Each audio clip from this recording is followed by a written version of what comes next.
Hi dears, welcome back to our channel. അപ്പോൾ ഇന്ന് ഞാനാണെങ്കിൽ ഒരു ഗേൾസ് ഡേ ഔട്ടിന് പോവുകയാണ്. ചേട്ടായി എന്താണെന്നല്ലേ എന്നെ ആക്കാനായിട്ട് വരുവാണേ. നമ്മുടെ ആലപ്പുഴ KSRTC സ്റ്റാൻഡില്ലേ, അവിടെ വരെ വരുന്നുള്ളൂ. അവിടെ നിന്ന് പിന്നെ ഞങ്ങൾ എല്ലാവരുമായിട്ട് പോകും. അങ്ങനെ ദേ ഓഫീസിലെ കുറച്ച് പേരൊക്കെ ആയിട്ട് ഞങ്ങൾ ഒന്ന് ആലപ്പുഴ ചുറ്റാന്ന് കരുതി ഇറങ്ങിയതാണ് ഇന്ന്. കുറേ പേര് മിസ്സിങ് ആണ്. ഞങ്ങൾ 5 പേരേ ഉള്ളൂ. ഓരോരുത്തർക്കും ഓരോ അത്യാവശ്യങ്ങളൊക്കെ ഉണ്ടെന്ന് പറഞ്ഞിട്ട് കുറച്ച് പേരൊന്നും വന്നിട്ടില്ലേ. അങ്ങനെ ദേ ബോട്ടിന് വേണ്ടി ഏകദേശം ഞങ്ങളൊരു 3/4 മണിക്കൂറിന് മേളിൽ അവിടെ വെയിറ്റ് ചെയ്ത് കഴിഞ്ഞപ്പം ഞങ്ങളുടെ ബോട്ട് വന്ന് ഞങ്ങൾ ദേ അതിൽ കയറിയിരുന്ന് സീറ്റൊക്കെ കിട്ടിയിട്ടുണ്ടായിരുന്നേ. സത്യം പറഞ്ഞാൽ എത്ര കണ്ടാലും മതി വരാത്ത അത്ര ഭംഗി നമ്മുടെ ആലപ്പുഴയ്ക്കുണ്ടല്ലേ. ഈ ഒരു സ്വദേശമായിരുന്നിട്ട് പോലും ഞങ്ങൾക്ക് എത്ര കണ്ടാലും പിന്നെയും പിന്നെയും കാണുന്ന ഒരു പുതുമ തന്നെ ഇവിടെയൊക്കെ തോന്നുന്നത്. ഞങ്ങൾ വരുന്ന വഴിക്ക് പറയുമായിരുന്നു, ഇവിടെയുള്ളവർക്കൊക്കെ എന്ത് രസമാണല്ലേ, മുന്നിൽ ഇങ്ങനെ തോടും പുറകിൽ വയലും ഒക്കെ ആയിട്ട് ഒരു പ്രത്യേക ഫീലല്ലേ. പക്ഷെ മഴക്കാലമൊക്കെ വരുമ്പോഴത്തേക്കും ഇവിടെയുള്ളവർ അതുപോലെ ബുദ്ധിമുട്ടും ഒക്കെ അനുഭവിക്കുന്നുണ്ട്. മറ്റ് സ്ഥലങ്ങളിലുള്ളവർ ന്യൂസിലൊക്കെ കാണുന്നുണ്ടായിരിക്കുമല്ലോ ഒരു ആലപ്പുഴയുടെയൊക്കെ ചില സമയത്തെ അവസ്ഥ. അങ്ങനെ പിന്നെ ബോട്ടിൽ നിന്നൊക്കെ ഇറങ്ങിയിട്ട് പിന്നെ ഒരു അരമണിക്കൂറിനടുത്തൊരു നടപ്പുണ്ടായിരുന്നേ. നല്ല കരിഞ്ഞ വെയിലായിരുന്നിട്ടും ഇടയ്ക്ക് ഞങ്ങൾ ഓരോ സെൽഫിയൊക്കെ എടുത്ത് അങ്ങനെ നടന്നതേ നമ്മൾ സ്പോട്ടിലേക്ക് എത്തി.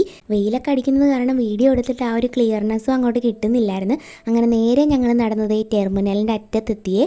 ഇവിടെ വന്നപ്പോഴാണെങ്കിൽ ഒരു ആശ്വാസമായി. കാര്യം ഇവിടെ വന്നപ്പോഴാണ് കുറച്ച് വെള്ളമൊക്കെ കിട്ടിയത്.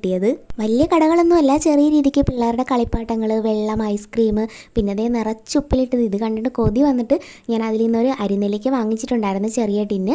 പിന്നെ ഞങ്ങളതേ ഓരോരുത്തരും അവരവർക്ക് ഇഷ്ടപ്പെട്ട വെള്ളവും ഐസ്ക്രീമും ഒക്കെ വാങ്ങിച്ച് കുടിച്ച് കുറച്ച് സമയമൊക്കെ അവിടെ നിന്നേ. കരിഞ്ഞ വെയിലാണെങ്കിലും നല്ല കാറ്റാണ്, നല്ല രസമായിരുന്നു അവിടെ ഇരിക്കാനായിട്ട്. കുറച്ച് സമയമൊക്കെ അവിടെ സ്പെൻഡ് ചെയ്തിട്ട് ഞങ്ങൾ നേരെ ദേ ഫുഡ് സ്പോട്ടും തപ്പി ഇറങ്ങി.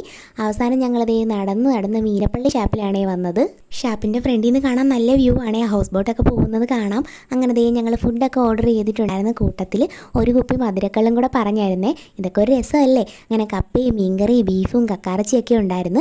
ഞങ്ങൾ എല്ലാവരുമായിട്ട് നല്ല ആസ്വദിച്ചിരുന്ന് ഫുഡ് കഴിച്ചേ. പിന്നെ സ്പെഷ്യലൊന്നും കിട്ടിയില്ല, കാര്യം ഞായറാഴ്ച പോയത് കാരണം മറ്റ് സ്പെഷ്യലൊക്കെ കുറവായിരുന്നേ.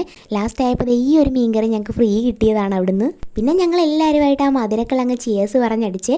നല്ല ടേസ്റ്റ് ഉണ്ടായിരുന്നു കുടിക്കാനായിട്ട്. ഞാനാണെങ്കിൽ ഒരുപാട് നാൾ കൂടി ഇരുന്നിട്ടാണ് ഇപ്പോൾ ഈ മധുരക്കള്ള് കുടിക്കുന്നത്. അങ്ങനെ ദേ ഫുഡൊക്കെ കഴിച്ച് കഴിഞ്ഞ് ഞങ്ങൾ മൊത്തത്തിൽ കാലിയാക്കിയിട്ടുണ്ട്. പിന്നെ അവിടെ നിന്ന് ഇറങ്ങി ഇനിയിപ്പോൾ ദേ ബോട്ട് കാത്തുള്ള നിപ്പാണ്. സത്യം പറഞ്ഞാൽ ഇന്നത്തെ ദിവസം കുറേ ചിരിച്ചൊരു ദിവസമായിരുന്നേ.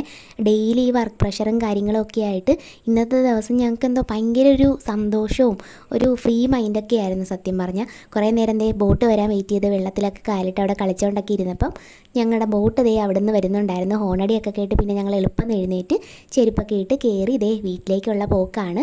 പോയത് നമ്മൾ വന്ന ടെർമിനൽ ചുറ്റിയിട്ടാണ്. അങ്ങനെ തിരിച്ചു പോയപ്പോഴും വന്നപ്പോഴും ദേ ടെർമിനൽ കണ്ടിട്ട് തന്നെയാണ് പോകുന്നത്. അങ്ങനെ നല്ലൊരു ഹാപ്പി ഡേ കഴിഞ്ഞിട്ടാണ് ടെർമിനലിൽ നിന്ന് ഞങ്ങൾ തിരിച്ചു പോകുന്നത്. അപ്പോൾ ഇത്തവണ നമ്മളുടെ കൂടെ വരാത്ത ഫ്രണ്ട്സൊക്കെ അടുത്ത തവണ എവിടെയെങ്കിലുമൊക്കെ പോകുമ്പോൾ വന്നം കേട്ടോ. അപ്പോൾ അത്രയേ ഉള്ളൂ. നമ്മുടെ വീഡിയോസൊക്കെ ഇഷ്ടപ്പെട്ടാൽ ലൈക്ക്, ഷെയർ, സബ്സ്ക്രൈബ് ഒന്നും മറക്കല്ലേ. ടാറ്റാ.